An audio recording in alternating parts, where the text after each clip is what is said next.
Welcome to Maggie Desk Part 2, featuring the weathered top, also currently referred to as restoration hardware look or faux wood look. To begin this process, you need to start with a base that has been painted one solid color. I used gray mist, and then you will layer. I used black glaze, black pearl wash, raven black stain top, and slate gray paint, all products by Rethunk Junk, using a single chip brush. I use the same brush for all the products used.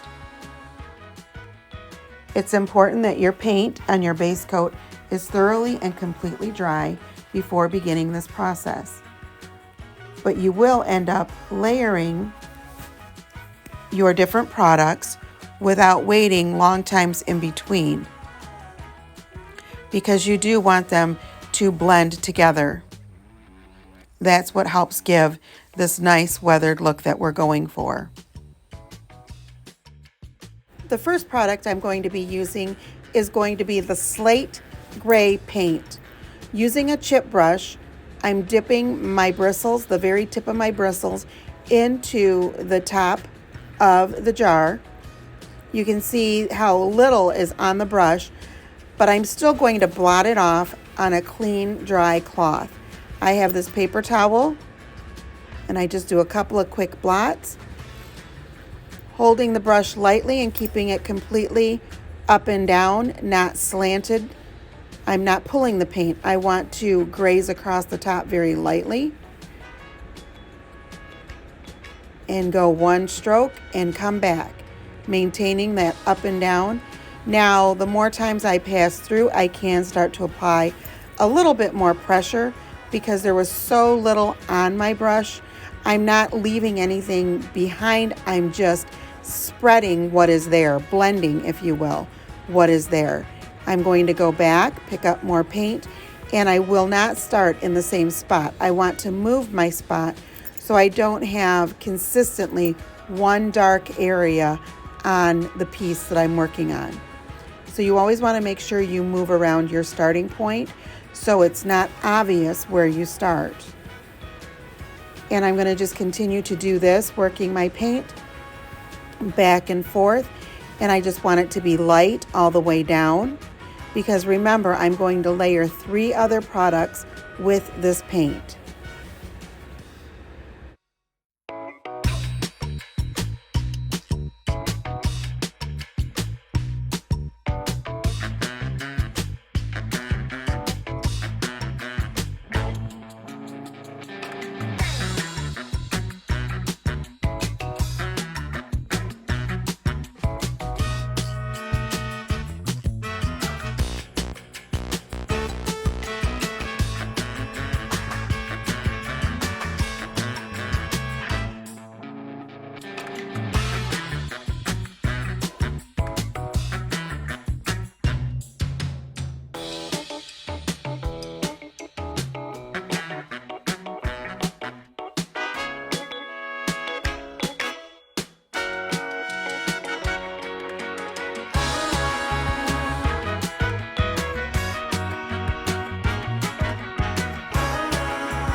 I have my first layer down, which is the slate gray paint. My next layer is going to be the black stain top. I'm shaking it really well right now, getting ready. I will shake, and when I open it, I'll stir it real quick so that way then all of the pigments are moved around and ready and equally dispersed throughout the jar. Then I will use the same chip brush that I used for my paint and follow the same steps of dipping, blotting, and lightly going over. And when I get this open, you'll be able to see the difference between the textures of the paint and the wash and the stain. The stain will be much more watery, runny than the paint is.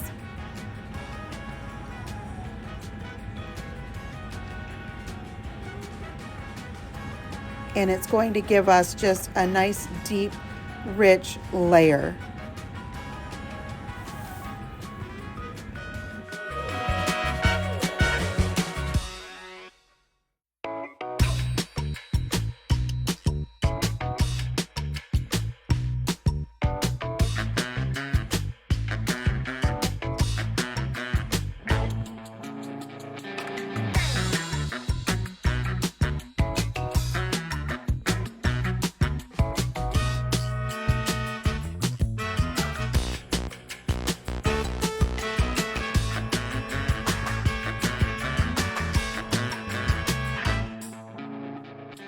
Once again, I'm using the same chip brush and I'm going to use the same technique.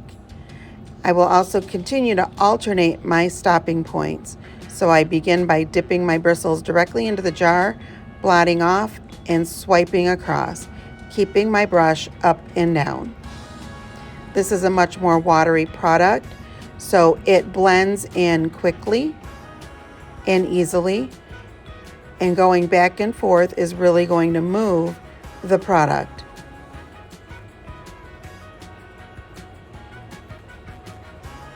Here it comes out quite thick, but as soon as I pass back 2-3 times, you can see how it just blends.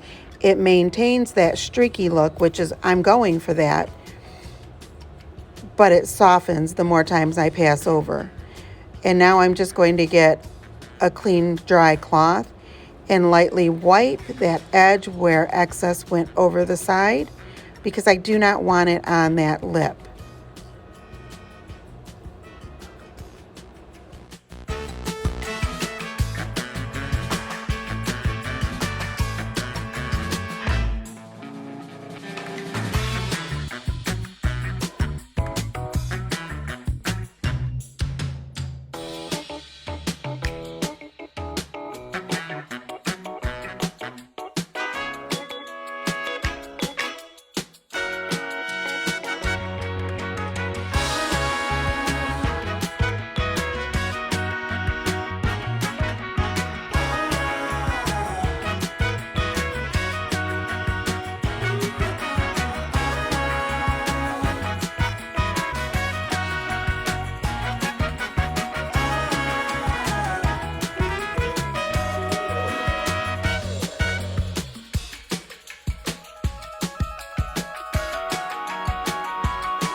So here's a look after the first 3 layers being slate, stain top, and the wash. I'm now going to pick up my black glaze and begin that layer. Classic black glaze. I'm shaking, and I will also stir this once it's open. And again, I will be using the same brush I've been using and following the same technique of dipping the brush tips, the bristles, blotting them, and then applying.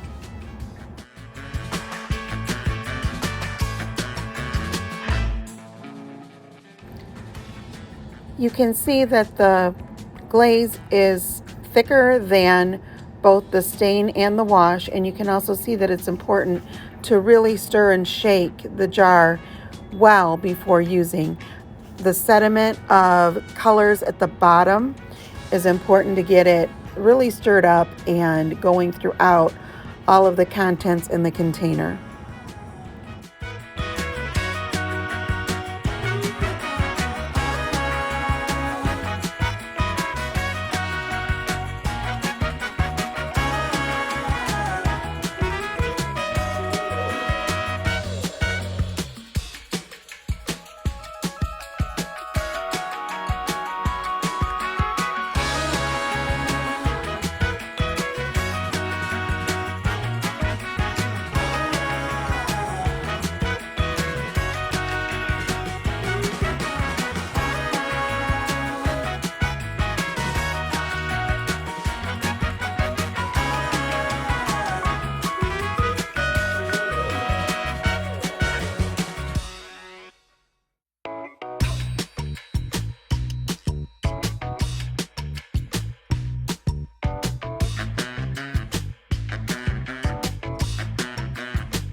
And here we go. Again, starting in a random spot, so it's not the same spot I've started any of the other products. I gently sweep across, adding a new layer. I will continue to dip the tips of the bristles, blot, and apply.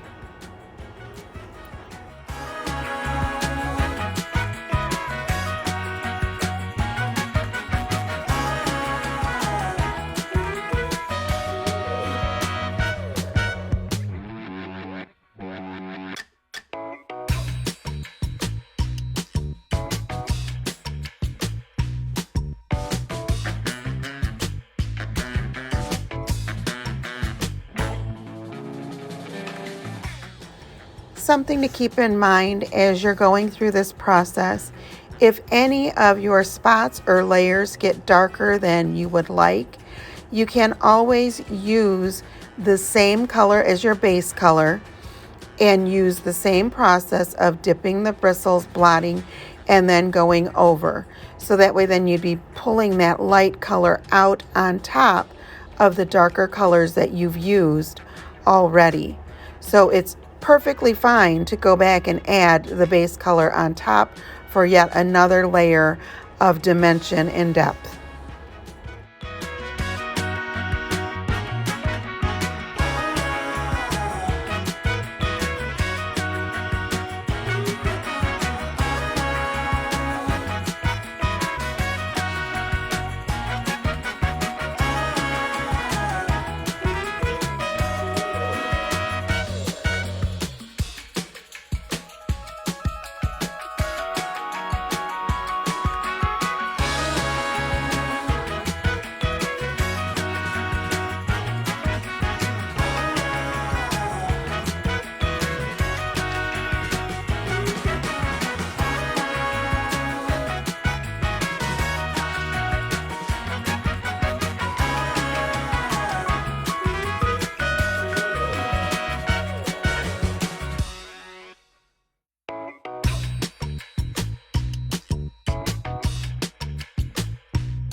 Throughout this process, you can step back and look and see where you need to add more color or add a little bit of the lighter color to take away too much of the darkness.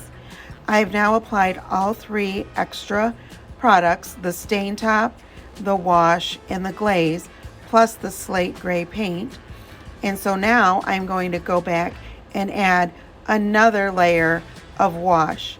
I like to use the wash because it is more transparent and just gives that nice rich layer on top, which pulls all my different products together.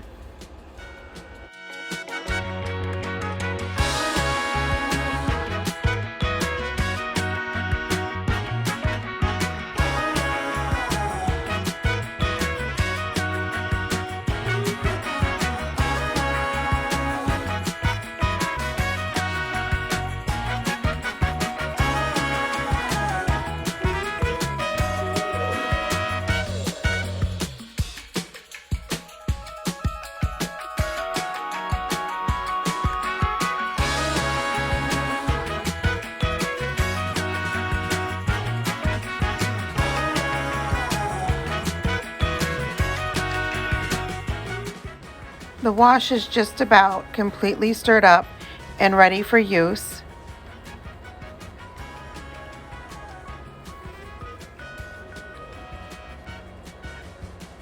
Getting my same brush,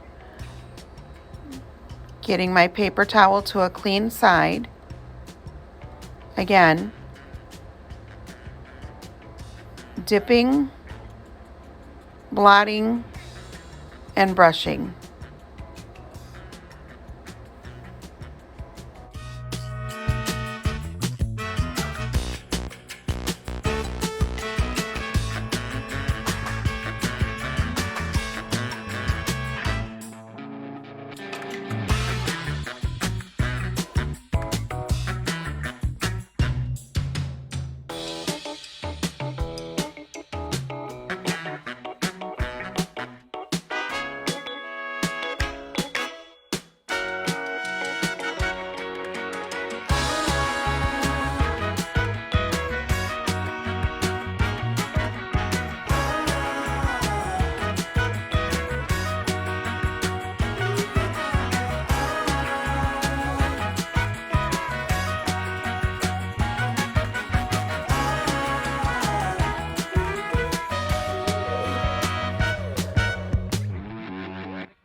stepping, backing, and taking a good look, I decide I'm going to add a little bit more stain top.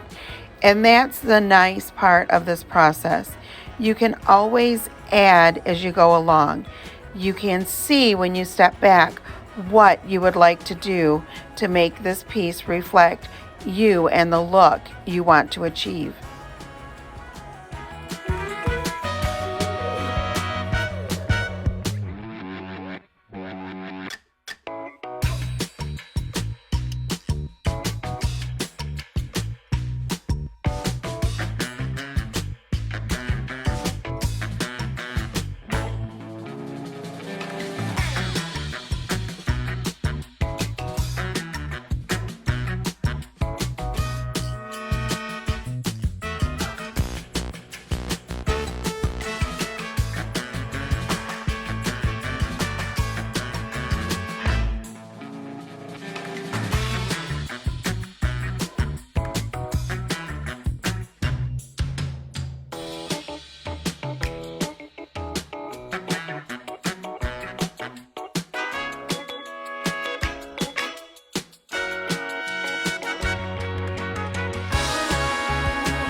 This will finish my process.